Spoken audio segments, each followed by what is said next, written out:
Saya akan menelisiknya eksklusif.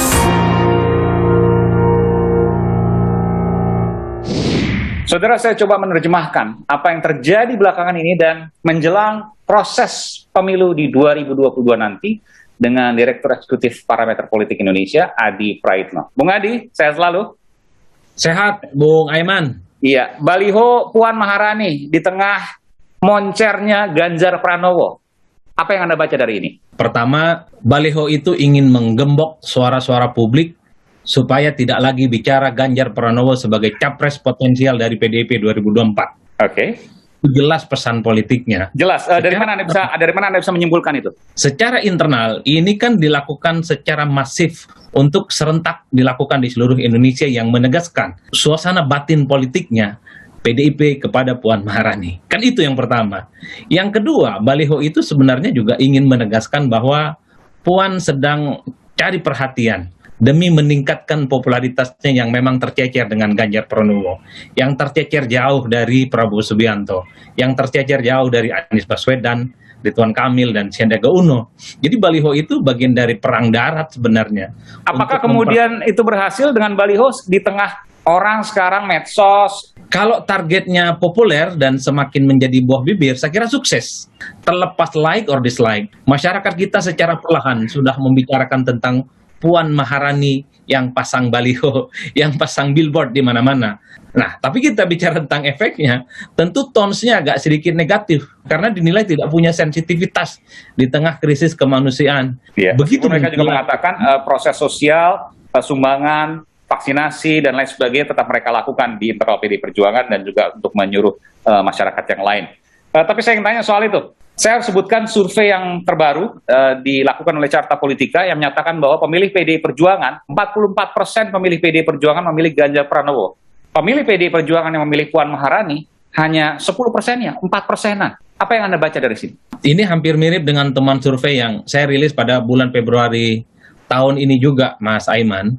Kecenderungan mayoritas orang yang merasa pemilih PDIP itu akan ke Ganjar Pranowo. Sederhana, Ganjar ini dianggap sebagai duplikasi dari gaya politik PDIP yang relatif satu ya. Dia itu turun ke bawah, merakyat, wong cilik, dan terlihat lebih natural.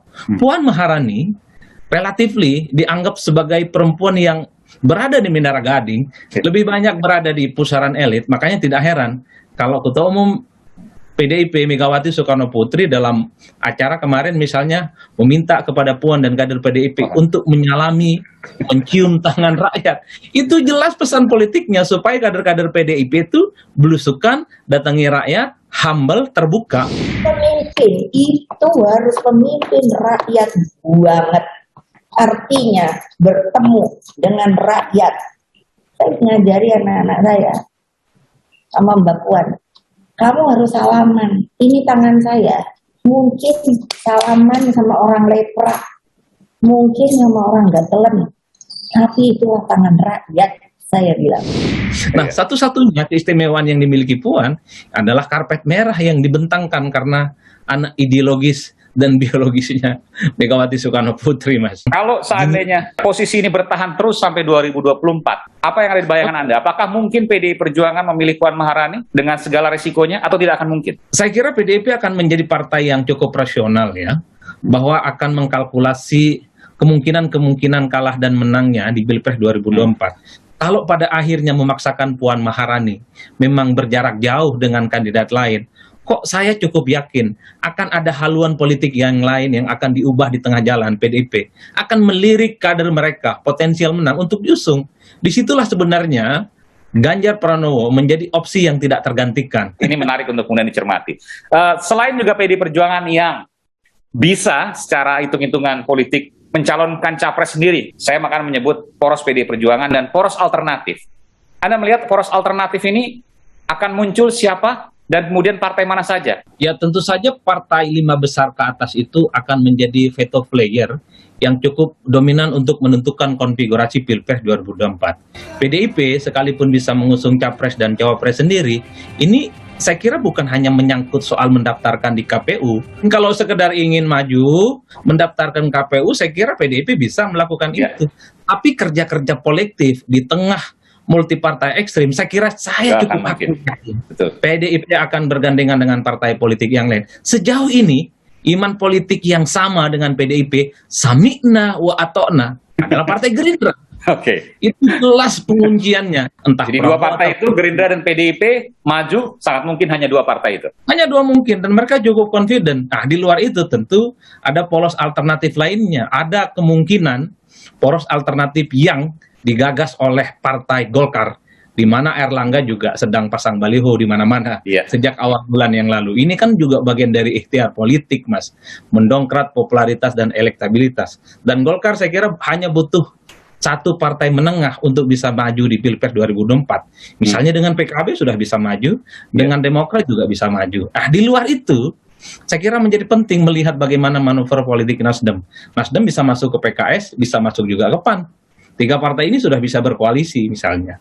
Nah, kalau dilihat dari segi kepartaian, sangat mungkin 2024 nanti akan ada pertandingan 3 kandidat yang cukup menarik.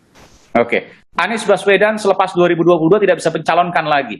Jalan satu-satunya ia harus ke partai politik kalau ia memang mau maju di 2024. Meskipun untuk dikatakan tidak maju rasanya kecil kemungkinan karena hasil elektabilitasnya tinggi. Partai Nasdem lah yang akan melabuhkan dirinya untuk 2024. Benar demikian? Sekalipun tidak jadi gubernur, Anies tetap akan dijadikan sebagai instrumen dan alat politik capres yang non pemerintah saat ini. Kalau masuk partai, kelebihannya Anies bisa bernegosiasi dengan partai-partai lain. Tapi ini kan menutup kesempatan kepada partai-partai yang lain untuk membuka koalisi. Karena Anies sudah terlanjur punya warna politik, biru misalnya seperti Nasdem. Tapi di atas segala-galanya, memang manuver politik Nasdem ini perlu diwaspadai. Karena sejak awal suasana batinnya agak kurang nyaman. Terutama ketika Prabowo Subianto berkoalisi menjadi bagian dari pemerintah.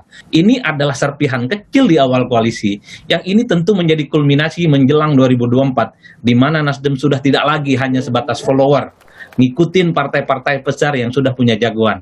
Tapi Nasdem ingin mengusung kandidat yang menurut mereka akan menang. Siapa namanya? Kemungkinan Anies Baswedan. Karena ada pertautan historis dan ideologis, Mas. Apalagi Nasdem sedang membuat namanya beauty contest dengan adanya konvensi mencari capres yang potensial. Oke, baik.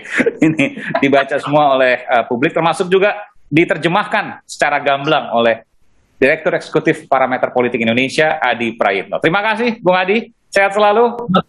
Mantap. Saudara, dari pergerakan politik yang bisa kita cermati saat ini, sesungguhnya memunculkan sebuah kesimpulan akan potensi terbentuknya poros-poros politik baru. Siapakah capres mereka tentu masih bicara belakangan. Tapi bahwa ada poros yang akan segera mengerucut di hari-hari ke depan akan menjadi sebuah fakta. Saya akan menelisiknya eksklusif